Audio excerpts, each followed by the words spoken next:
Сайн байцгаана уу эрхэм мөндөд сонсогчдоо. Та бүхэнд энэ өдрийн мэндийг хүргэе.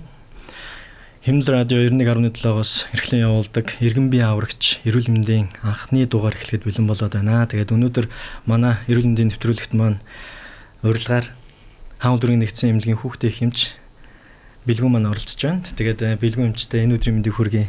Тэгээд урд чинь жижүүртэн хоосон гэсэн. Тэгээд жижүүрээсээ тараад тэгээд өнөөдөр манад бас шууд ярилцлаганд орохоор ирсэнд маш их баярлалаа. Тэгээд урчин хэр хоногдоо. За юуны өмнө та бүхэнд энэ өдрийн мэндийг хүргэе. Урчин 50 хонсон гайгүй. Ер нь хүүхдийн өвчл ер нь хэр их байна? Ер нь бол багассан байгаа. Багассан байгаа юу? Хөдөлгөөн харсантай холбоотой. Хөдөлгөөн харсантай холбоотой багасчихсан байгаа. Тэгээд ер нь одоо энэ хавар намрын урилал болоод эхлэхээр ер нь хүүхдүүд шингээ алдал суулгалт өвчтөй хүүхдүүд аягүй их эмнэлэгт ханддаг. Ер нь сүүлийн үед бол суулгалт өвчин их гарч ийн гэсэн. Тийм учраас хоёлаа өнөөдрийн сэдэв маань бол суулгалт өвчин байгаа. Тийм учраас суулгалтын талаар ярих шаардлагатай болоод өнөөдрийн сэдвээ хөндөж байгаамаа. Тэгээд за суулгалт өвчин хүмүүс ингээд хүүхдүүд маань шингээ алдаад бөөлжөөд гээд одоо жишээлбэл сүүлийн 7 хоног гэхэд манай ингээл миний таньдаг хүмүүсээс ингээл байнга ярьж байгаа хүмүүс нь дандаа манай хүүхэд ингээд бөөлжүүдийн суулгаад шингээ алдаад байна гэсэн тийм байдлаар ярьж байгаа байхгүй. Тэгээд ямар шин тэмдэг илэрсэн үед бол суулгалт өвчин гэж үздэг юм бэ? За ерөнхийдөө бол суулгалт өвчин маань олон янз байгаа. Тэгээд хүүхэд яг хоолнд одоо унтаа намаа болох, хуулигнах 50 бас болох тий. Хоолндоо дургу болох, мөн халуурах, олон удаа шингэн усрахыг баах зэрэг шинжүүд илэрдэг. Мөн тустай баах бөөлжиг шинжүүдээс илэрдэг байгаа. Тэгээ илэрх юм бол цэгчүүд эмчит хандах хэрэгтэй. Зүйтэй. Угсаа тэгэлгүй яг хүүхдүүд ингээл унтаарсан, ном орсон, тэгээ халуурсан бүлээрсэн. Тэгээ тэр нь өөрөөс нь шингэн алдаад байгаа шүү дээ. Хүүхд шингээ их алдах юм бол одоо шингээ алдагталтын тэ хүндийн байдал одоо шок гэдэг зүйлд бол ордог гипоvolemic шок гэж бид нар ярьдаг шүү дээ. За тэрнээс урьдчилан сэргийлэхэд бол эмнэлэгт зайлшгүй хандах хэрэгтэй байдаг. Тийм учраас яг энэ дээр нэг зүйлийг би нэг тодруулмаар байна. Өдөрт яг хэдэн удаа яг шингээ алдах юм бол хүүхдийг яг суулгалттай одоо шингээ алдaltaй гэж үзээд байгаа юм байна. Суулгалт гэдэг маань ер нь бол одоо хоол боловсруулах за хотод гисний үргэлжлэл явагдаа тий. Баасны найрлага бүтэц зөөрчлөгдөж хоногт 3-аас дээш суулгахыг бол суулгалт гэдэг байгаа. Бөөлжөөд бас давхар тий. Яг зүйтэй. Шингээ алдах. Тийм шингээ алдаад.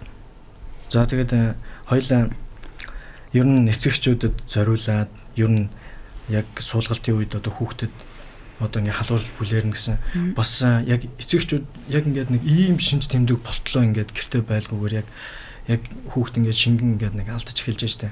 Одоо нэг 3-аас 4 удаа шингээ алдах. Тэгээд тэр нь ингээд цаашраад ингээд даамжаад хүүхд ингээд хоолндоо дургу болоод эхэлж байгаа. Тэнгууд нэг хүүхдэд нэг зөөрүүд нь ингээд эхэлж бүр улам нэмэгдэж эхэлдэг штэ. Одоо жишээлбэл хүүхэд одоо нүдэн хонхох ч юм уу одоо жишээлбэл нэраа хүүхдүүд бол зулаа хонхох гэл ийм шинжтэй тэмдгүүд илэрдэг хайрсны унаас эдэргээд энийг та бүр ингээд гоё дэлгэрэнгүй тайлбарж байгаа. Яг гоо тийм эцэгчүүд ер нь бол хүүхдээ сайн үнэлдэггүй юм шиг санагддаг тий. Ингээд ерөнхий байдлыг ер нь ажиглаад хүүхд ямар хуу байна ер нь хэвийн үед хүүхд чинь ингээд цоглог гүйж байдаг шүү дээ тоглог гүйждэг. Тэрнээсээ одоо эсрэг буюу тий хүүхд чинь ер нь бол орчиндөө сонирхолгүй, орчны сонирхол муу болно тий. Уйлгын 50 бас тэгээд хүүхд чинь хоолндоо дургу, хөхөндөө дургу, хөхөө идэхгүй эсвэл ингээд нэхэж уугаад тий. Тий нэхэж ховдголж уугаад мөн хүүхэд нүд нь ингээд гарахлаад хонхоод нь штэ тий. Тэр шинжүүд нэраа хүүхдэд бол зулаа хонхох. Зулаа бол ер нь бол хэвийн үед бол ингээд одоо яс тийм энэ нөзөөлийн хэсэг хоёр маань ингээ хэвийн үед бол баган зэргийн хонхоо байдаг. Суулгалтын үед бол нэлийн хонхоогоод ирчдэг байгаа. Шингээ их алдаад ирэх үед. Тэгээд энэ бол бүр ингээд зулаа хонхоотлоо, нүд нь ингээ хонхоотлоо гэж хүүхд бүр нэлийн шингээ алдсан байна гэсэн үг шүү дээ. Тэгээд уруул нь улагаад, амгалдаа, тэгээд хилний өнгөр тогтоод. Тэгээд уламыг шингээ алдаад эхлэхээр халуураад эхэлдэг тийм. Халуураад эхэлнэ. Тэгээд хүүхэд амьсгаадаа л тийм. Ер нь тэгээд ингээд сүүлийн үед одоо ингээд яг эмнэлэгт хандж байгаа хүүхдүүд шингээ алдалт хүүхдүүд ирээд шүү дээ. Тэгээ яг ямар үедээ бол ихэвчлэн ирж байна. Бүр их алдсан үедээ ирж байна уу? Ер нь ингээд янз бүр. Зарим аав ээжүүд бол яг эхлэнгүүд нь ирдэг. Ирж үзүүлээд зөвлөгөө аваад гэрээр эмчлэх боломжтой бол зөвлөгөө нөгөө явуулдаг байгаа. Зарим хүмүүс бол шок олж орж ирдэ шүү дээ. Павлин шоктой хөвтөрл орж ирдэ шүү дээ, тийм байдалд хүрэгдсэн. Тийм байдал хүрэгдэх. Тийм. Ер нь бол эцэгхийн анхаарал болгоомж аюул өндөр байх хэрэгтэй. Тийм боловсролын төвшмөд одоо эрүүл мэндийн боловсролоо өөртөө сайн дээшлүүлж байгаа хэрэгтэй тийм. Тэгэхээр яг манай нэвтрүүлгийн гол зорилго бол одоо яг энэ баггүй. Ард иргэдэд эрүүл мэндийн боловсролыг яг зөв яг эмч нараасаа ингэж хүргэх ийм нөхцөлийг бүрэлдүүлж байгаа. Тийм учраас бид бүхний ярианаас эцэгчүүд маань бол яг ямар үед те эмнэлэгт хандах уу, ямар үед гэрээрээ асар цуулах вэ гэдгийг бол бид бүхний нэвтрүүлгээр бол гол зорилго бол дэвшүүлж бол гаргаж ирж байгаа. Тэгээд ямар ч тач ингээд эцэгчүүд маань хүүхэд ингээд шингээ алдаад өдөрт 3-4 удаа тэр байдгаа бүр цаашлаад шингээ алдалт нь одоо цустай байх ч юм уу те ийм байх юм бол хурдан эмнэлэгт үзүүлэх хэрэгтэй. Харин шингээ алдалт нь одоо хүүхэд нь одоо шингээ алдалтын зэрэгт ороогүй зүгээр өдөрт 3-4 удаас шингээ алж байгаа юм нэ бүр ингээд хүүхдүүд ингээд шингээ алдсан ч гэсэн ингээд цоглог ч юм уу хоол ундандаа хэвийн ингээд ийм байхад бол ямар зөвлөмж өгөх вэ? Тийм шингээ алдалтгүй суулгалтын үед бол эцэгчүүд гэрээрээ те нөгөө хорсоол буюу шингэн сэлбэг тавсны усмлаа ердийнхөөс одоо хүүхдийнхээ удаг шингээ ердийнхөөс 2 дахин илүү өгөх хэрэгтэй. Хэрвээ 2 наснаас доош хүүхдтэй та байх юм бол одоо суулгалт бүрийн дараа бөөлжил бүрийн дараа 50-100 мл-ээр халбагдаж уулгана. За хорсоолоо найруулахын тулд хүмүүс маань алддаг юм нь баримжаал найруулад идэг. Тийм гол нь баримжаалахгүйгээр яг одоо яг 200 мл найруул гэсэн бол яг 200 мл-тэй найруулж өгөх хэрэгтэй. Тэгээд дээрэс нь бүлээнээр нөхөхгүй хүмүүс нөө хүүтэн болгочоод ингээ хүүхдээ ингээ угжаад идэг, цутгаад идэг тий. Тэр бол ерөөсө шингэн нөхөлт биш. Тэгээ хэрвээ 2 наснаас дээш хүүхэд байх юм бол суулгалт бүрийн дараа 100-аас 200 мл-ээр хүүхэдтэй аягаар очуулж уулгах хэрэгтэй. За тэгэхээр яг эндээс бид бүхэн нэг гол эцэгчүүдэд зөвлөж байгаа зүйл маань бол хорсоолыг яг шингэн алдалттай хүүхдүүд маань яг ингээд нөгөө шингээ алдалтгүй суулгалт гэж байгаа шүү дээ. Яг энэ үед энэ ингээд даймжрах юм бол цаашгаа шингээ алдалт бий болоод байгаа шүү дээ. Тэгээ үүнээс нь сэргийлэхийн тулд хамгийн гол нь хорсоол шингэн зэлбэх. Хорсоолоор шингэн зэлбэх зүйл болж байгаа. Тэр нь бол сая бүр маш гоё хэлж өглөө. Хорсоолыг хэрхэн яаж найруулж байгаа талаар. За тэгээд би нэг жишээ ярьж өгье. Жишээ ярмаар санагчлаа. Манай хаа дургийн эмнэлэг дээр ингээд бид нар ингээд ажиллаад байсан чинь тухайн үед бол маш их хүүхдүүд ирж байгаа байхгүй. Одоо бол яг хөл хөдөлгөөн 2020 коронавирусоос болоод ер нь сургууль цэцэрлэг орохгүй болоод ер нь хүүхдүүдийн өвчлөл маш багассан шүү дээ. Яг тухайн үед бол ер нь л хүүхдийн өвчлөл маш өндөр байсан. Яг тэгэхэд бол яг надад нэг шокт өгд орж ирчихсэн байхгүй. Бүр нүд нь хооцсон, арьс нь бүр ингээл бүр шавшиг болсон. Бүр ингээл барайл ингээл тавихад чинь нөгөө хүүхдээ чинь арьс нь бүр ингээл тэнэж уул нь 2 секундын дотор ингээл буцаал хүүхдээ арьс бол тэнэж явах тухайн арьс. Тэгтэл бүр ингээд бүр нүд нь хооцсон, бүр аимшиг морчиж байгаа ухаа цайцсан. Тэгээ бүр аимсгаадсан. Тэгээд тэр хүн маань яасан бэ гэхлээр яг эмнэлэгт ингээд ирсэн чинь маш хүмүүс ойчтой байсан. Тэнгуут л за энд үзүүлж чадахгүй юм байна гэж буцаа авсан байгаа. Буцааж явсан гутлаа хараагүйчдийн төв дээр очиод хүүхдээ толгойг нь бариулсан байдаг байхгүй. Толгойг нь бариулчаад тэгсэн чинь хүүхэд нь бөөлж шингээ алдаад байсан. Тэгсэн чинь буцаад үрээд ирсэн. Буцаа эмнэлэг дээр ирсэн чинь дахиад олон хүн уулзж байхгүй. Тэнгуут л нөгөөдөг чинь за энэ бүтэхгүй юм байна гэж гэр лугаа харсан. Тэгээд 1 хоног алдсан баг. Тэгээ маргааш нь нөгөө хараагүйчдийн төвийнхэн нөгөө нэг барай толгойн тархин үлдсэн байна гэдэг толгойг нь барьсан маргааш ирж бариулаарай гэсэн юм шиг байна. Тэгээд нөгөө чинь дахиад хараагүйчдийн төв дээр очисон. Тэгээд дахиад манай эмнэлэг дээр ирсэн. Тэрнийхэн дараагаар хүүхэд нь ингээд сонирн болоод байсан юм байна л да. Гэсэн ч шууд орж ирээгүй байхгүй. Яг л үүдэн дээрээс манайх үүдэн дээрээс л буцаад яваад. Тийм готлоо гэртээ байжгаад өрхийн эмнэлэг дээр очиж үзүүлээд өрхийн эмнэлгээс манайх руу ялтах гэж байгаа байхгүй. Тэгэл ороод ирсэн чинь хүүхэд мөн бараг л борол амьд инсэн байдалтай шокт орж иж байгаа. Тэгээ тэр хүүхдэд бол бид бүхэн бол хурдан арга хэмжээ авч схений залтаар бол тэр хүүхдийг аварж байгаа. Тэгээд эцэг эхчүүд иймэрхүү байдлаар бас нэг алдах гэдэг талуудыг ингээ хайхрамжгүй ч юм уу тийм. Тэгээ хүүхэд нь ингээд бүр унтаарад тэгээд яг манай эмнэлэг дээр орж ирэхдээ өрхийн эмчтэй орж ирж байгаа. Өрхийн эмчтэйгээ орж ирэхдээ бүр ингээд хүүхэд нь бүр унтаарцсан тийм. Тэгээд энэ дээрээс би ингээд ард иргэдтэй эцэгчүүдтэй зөвлөхөр нэг зүйл. Танаа хүүхд чинь ямар нэг өвчин туссан бол ямар ч үс эхлээд өрхийн эмнэлэгтээ хандаад үнэхээр танаа хүүхд чинь аюултай шинж тэмдэг илэрсэн хиймлэг тэмдэг залттай байх юм эмнэлэгтээ ирж хэвтэн. Гэрээр эмчлэх шаардлагат бол гэрээр эмчилнэ. Гэтэл бас нэг зарим эцэгчүүд ингээд нэг жоохон бөөлж өгөөгүй, жоохон суулгаагүй шууд ирдэг тийм хүмүүс асууж байна. Тэнгуул тэнд чинь маш олон халдвартай хүмүүс. Тэгэхээр яг халдвартай хүмүүсүүд дээрээс нь нэмэл нэг хүүхэд нь бараг зүгээр байж хахад нь бол дээрээс нь өвч авах гэдэг тийм хандлага байдаг. Тэгэхээр энийг бас нэг зэгцлээд нэг ингээд нэг гоё болгочмаар санагдаад байдаг. Тэр нь болохоор эхлээд ингээд шинж нэмдэг нэлэрсэн бол өрхтэй хандаад эсвэл зөвлөгөө аваад 103 лууцтай зөвлөгөө аваад ингэснийхэн дараа бас хүүхдээ эмчлүүл бас зүгээр юм болов. Тэгээ бүр ингээ хүндрүүлчихэд ирэхгүй байгаасаа гэдэг зүйлийг л хэлмээр. За тэгээд ерөн суулгалтыг дотор нь бол ингээд хэлбэрээр нь бол зочмог архаг цусан суулгаа гэж олон янз байгаа шүү дээ. Бараг 25 хүмүүс хичээр ингээл үүсгдэг гэл. Тэгэл ротавирусээс бол шинэ алдаал байдаг. Тэгээд энэний ялгааг яг зочмог нь одоо ямар байдалтай илэрдэг. Архаг болчоор одоо яагаад байгаа. Ер нь хэд хоног гэдэг үйлчлэлт юм болоо энэ талаар та жоохон дэлгэрүүлж байна. Ер нь суулгалтын дотор нь цочмог архаг тусан суулгалт гэж ангилж байгаа. Тэгээд цочмог суулгалт нь бол ер нь генет эхлэнэ. Генет хүүхэд одоо устаа баах, уцархаг баах тий. Тэгэл буцаад нөгөө дээрийн дурдсан шинжүүд илэрх. Энэ нь бол 14 хоног дотор үргэлжилдэг байгаа. Тэгээд цочмог суулгалт маань дотроо болохоор 3 янз идэг. Нэгдүгээр болохоор бич хам шинж, хоёрдугаарт ротавирусны суулгалт. Тэгээд гуравдугаарт цочирсан эзний хам шинж гэдэг ийм 3 ангилж байгаа. Тэгээд ер нь бол архаг суулгалт гэдэг нь болохоор 14 хоногоос дээш буюу тий хүүхдийн биеийн ерөнхий биеийн байдал гайгүй нэг ахтар шингээ алдалт нь орохгүйгээр үргэлжилсэн байдаг. Тийм тусан суулгалт бол цус залхахтай баах. Энэ нь бол бас халдвар шигээлийн бактериар үүсгдэг учраас халдвартай. Тийм эцэгчүүд бас төдийлөн мэддэггүй. Тэгээ 100 гэсэн одоо халдвартын төргөн дугаарыг мэддэггүй шүү дээ. Тийм хүмүүс шууд манайх руу хүрээд ирдэг, хэвтэн ингээд хүрээд ирдэг. Тийм тэгэхээр энэ манай тийм дүүргийн эмнэлэгт бол халдвартын эмнэлэг биш. Тийм эн чинь бол тийм зүгээр ердийн тийм халдвар төвчтэй хүүхэд авах эмнэлэг биш учраас тэг андуураа түрээд ирэх тохиолдол их байдаг л да. Ер нь бол эмнэлэг дээр ингээ андуурагдаад ирж байгаа тохиолдол аягүй их байдаг шүү дээ. Энэ сүүлийн үед хэр байна.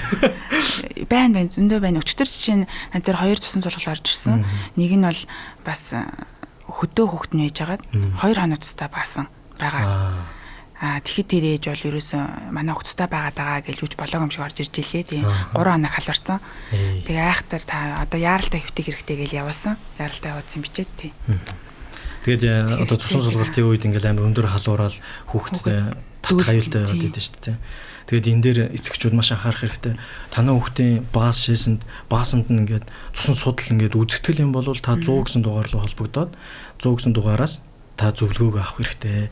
Тэгээ бүр боломжгүй бол халдвар дээр очиод бол үзүүлэх боломж байдаг. Гэхдээ хамгийн ихэнд үзүүлэх нэгж маань бол өрхийн эмнэлэг байдаг учраас өрхийн эмнэлэгтээ хандах хэрэгтэй. Энийг бүр яс махандаа шингээж ойлгоорой. Харин тийхгүй болохгүй гэдэг нь тийм. Жишээлбэл дүүргийн эмнэлэг дээр одоо цусан суулгахтай хүүхдийг хүрээд ирэнгуут л зүгээр ингээ вирусын гаралтай шингээ алдж байгаа тийм хүүхдүүд маань одоо цусан суулга маань халдвартай байдаг учраас андуурд тохиол зөндөө байгаа уу тийм. Тийм тэгээд бас ингээд тэнд өвдөг байгаа хүүхдүүдээр бас нэг өөр өвчин ингээл өгвөл ингээл явахаар ингээл нэг байсан бол 2 болол 4 болол тэгэл шууд ингээд даблдал явчихдаг шүү дээ өвчин чинь. За тэгээд ямар ч байсан ийм сайхан зөвлөгөө өгж байгаа бэлгүүний эмчлээ дахин талархаж байна. Баярлалаа. Та бүхэндээ баярлалаа. За тэгээд энэ суулгалт төвчнөөс хэрхэн яаж урьдчилан сэргийлдэг юм болоо? Суулгалт төвчнөөс урьдчилан сэргийлэхэд бол ер нь бол одоо энэ чинь бол үүсэгч ням вирус бактери байгаа ш тийм ээ. Эдгээр хамгийн одоо үржих магадaltaй хүнс гэхээр сүү махан хоол ногоо байд юм байна. Тэгэхээр одоо манайхан бүгд л хэрглэж байгаа штэ. Тэгэхээр айгүй сайн болгож хугацаагийн сайн гарч те зөв горомд хадгалах хэрэглэхдээ угааж сайн хэрэглэх те сайн болгож хэрэглэх хэрэгтэй. Мөн гараа маш тогтмол угааж хөвшгэн зүгээр зөв. Тэгэхгүй бол жишээ нь сартай хүмүүсийг бол хүмүүс аль нөх угаагаад идэх ш гарын те бид нар хамаагүй хүрээл үнсээл ингээл байдаг. Тэгэхэд бол өдөрт бол дор хаяжтай 3-4 удаа самдаа дугаачхад бол уг нь бол бидний хийх ёстой зүйл ахгүй тий. Тийм яг ингээл хаврын үйлрэлт чинь ингээл хамаг юм хисэл хамаг юм жоохон муучих гэдэг халуун хөрөөл нэг халаал ингээл тэнгууд хүмүүс чинь ингээл гинт гадаа ингээл гараал хам хувцааны имдлээ тэгэл өвчин тусаа анхаарал сулраал тий тэгэл ингээл хаврын сундрам хөдлөд байна. Яг энэ үе дээр алчих гээд ирэхээ. Яг энэ үе чинь яг суулгалт өвчин чинь ингээл гар хөл амны өвчин болол яваад гэж. За ямар ч байсан гараа хариуцах гэж байгаа шүү дээ. Гараа сайн цэвэр байлга гэдэг үднээсээ ямар ч байсан хоёулаа гараа хариуцах чи. Хүмүүстэй хэрхэн яаж гараа угаах уу гэдэг талаар нэг жоохон зөвлөмж өгье те. За. Одоо энэ ер нь сүүлийн үед нөгөө коронавирусээс болоод ер нь хүмүүс маск зүүх нөгөө нэг гараа хариуцах тал дээр бол болж байна уу? За дахин яаж байгаа юм чиг. За. Ер нь бол гараа хариуцахын тулд энэ алганы хонгор дээр дүүртэл нь энэ гараа хариуцах бодисоо авнаа эхлээд. За аваад бүтэн гараа ингээ бүтэн төрчих. За ингээд төрхснийхаа дараа дараалал байгаа тий. Гараа хариуцах дараалал байгаа.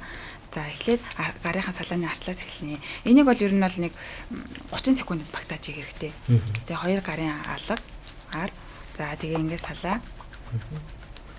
За тэгээд хорон үзүүрүүд байгаа. Хоёр гарын хорон үзүүрүүдийг сайн ингээд бактери арилж байна гэж бодоод тэгээ дотроо бодоод арилгах хэрэгтэй. За тэгээд тэгэхээр яг энэ хэсгийг үлддэг юм байна. Энэ хэсгийг их үлддэг юм. Тийм учраас энэ хэсгийг эрхийн уруугаараа сайн ингэж өгөх хэрэгтэй юм байлээ шүү. За тэгээ хамгийн сүүл нөө татварлт тийм. Хорооны өнгөний үзүүр их бас халдвартай болж гэдэг тийм. За тэгээд дараагаар нь бол бугуй хэсэг. Ингээд сайтар хариуцсан байхад ер нь суулгалт хүчнээс ер нь хол байгаад идэв шүү.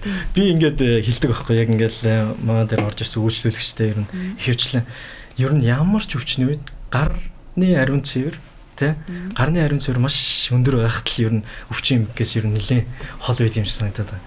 Тэгээд хөл хөдөлгөөнөөс одоо хол байх. Тэгээ хүүхдүүдийн өвчний үед бол яалчгүй ингээд суурьшмал байгаад байдаг байхгүй ингээд олон нэгтаршилтай газрууд дээр ирэхээр л яг өвчин тусаад байдаг. Тэгэл одоо энэ өнгөрсөн жил бол коронавирусээс бол хөл хорой тогтоосноос бас өвчлөл ийм өндөр буурж ийн гэдэг чинь хүн болгоо эндээс нэг том зүйлийг ойлгоод аваасан. Ер нь гарыг яг зөв ариутгаас урчих, гарыг тий зөв угаагаас урчихад л ер нь бүх зүйл маш сайхнаар ирэх боломжтой. Дээрээс нь бэлгүүн эмч маа сая хэллээ шүү дээ. Тий сүүс хүм бүтээгдэхүүн, хүнс ногоо, мах эдгээр зүйлүүдэд сайн болгож одоо тий эрүүл хүнс хэрэглэх юм бол энэ суулгалт өвчнөөс хол байх бүрэн боломжтой байх нэ. За тэгээд өнөөдрийн нэвтрүүлэгт маань бас хүрэлцэн ирээд ийм сайхан зөвлөгөө өгсөн бэлгүүн эмчтэй маш их баярлалаа. За тэгээд та бас ард иргэдэд зориулаад одоо бид хоёрын одоо хэлээгүй дутаа зүйл байх юм бол бас нэмж хэлээд бас өнөөдрийн нэвтрүүлгийг дуусгасаа гэж хүсэж байна. За тэгээд та бүхэн маань эцэг эхчүүд маань за хамгийн түрүүнд хүүхдэд тань тэ эрүүл байгаагаас өөр янз бүрийн эмгэг шинж илэрх юм бол хамгийн түрүүнд өрхийн эмнэлэгтэй хандах хэрэгтэй. Бити гэртээ тэ байж өөр хүний зөвлөгөө дагаж тэ толгой байруулах энэ хүүхдээ хүнд үед нь бити тэг цаг алдаарай гэж хэлмээр байна. Тэгээ мөн одоо энэ гар хариуцах, маск зүүх дадлаа бол байнга хөвшүүлээрэ гэж хэлмээр байна.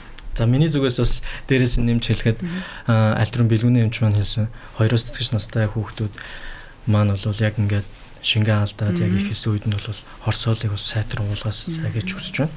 Бас дээрээс нь бол бид бүхэн бол яг шингэн алдалтай хүүхдүүд дээр бол ер нь бол 5 нас хүртэл бол цайрын бэлтгэл өг гэж хэлдэг шүү дээ. Тэгээд цайрын бэлтгэл гэдэг бол яг цогт тунгаар нь бол хүүхдэд бас өгөх ёстой. За тэгээд ер нь шингэнэ, цагаан будааны шүүс, тэгээд сайн уус ингээд ер нь хүүхд шингээ алдсан үед бол шингэний л гол нь нөхөх хэрэгтэй. Тэнгуут лаяанда гидсний одоо тий суулгалт хүчмэн бол лаяанда бол тэгээд идэгдэг тийм зүйл байгаа. Ямар ч байсан ийм тан хэрэглэлгүйгээр та өөрөө шингэн дутагдлалд оруулахгүй л бол хүүхдийг бол шингээ алдалтаас бол арилгахчдаг байна. Тийм учраас эцэгчүүдэд зөвлөө хэлэхэд хүүхд чинь шингээ алдалт одоо тэ шингэн суулгаад эхлэх юм бол шингэний сайн нөхөдөх юм бол эрүүл болох бүрэн боломжтой. Тэг гэрээр эмчлэх бүрэн боломжтой шүү. За тэгээ анхаарал тавьсан явдал маш их баярлалаа. За тэгээд өнөөдөр хүрэлцэн ирсэнд ингээ сайхан зөвлөгөө өгсөн бэлгүүний эмчтэй бас манай энэ иргэн бие аврагч эрүүл мэндийн нэвтрүүлгийг бас ивент итгэж байгаа суут гэдэг амралтын газар байдаг. Суут гэдэг амралтын газраас таны гэр бүлийг бас 30% хөнгөлөлттэй амралт хийж өгч байгаа. За баярлалаа. Ямар Тэгээд бэ? гэр бүлэрээ сууд амралтын газар маань болохоор энэ манай Улаанбаатараас бол 56 км-ийн Чандман зүг рүү идэг. За. Тэгээд Чандманы тийш явж байтал 56 км-ийн яваад яг баруун талдаа одоо ертөнцийн зүгээр бол зүүн талдаа гэсэн. Яг зүүн талдаа айгуу гоё спорт зaalтай маш том зохицолбор байгаа. Тэнд бол архи тамхигүй орчинтой. Тэгээ гэр бүлэрээ очиод бол нэг өдрийг тий хэдэн өдрийг ч хамаагүй амрах юм бол маш сайхан тийм амралтын газар байгаа. Тэгээд амралтын газарт маань бас хүрэлцэн яриад бас үйлчлүүлээрээ. Тэгээд хамгийн гол нь сууд амралтын газрын хамт олондоо захиралд нь үүрээдээ маш их баярлалаа гэж хэлмээр байна.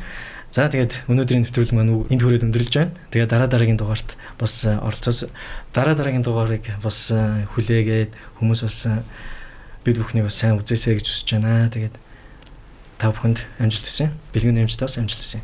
За баярлалаа. За маш их баярлалаа.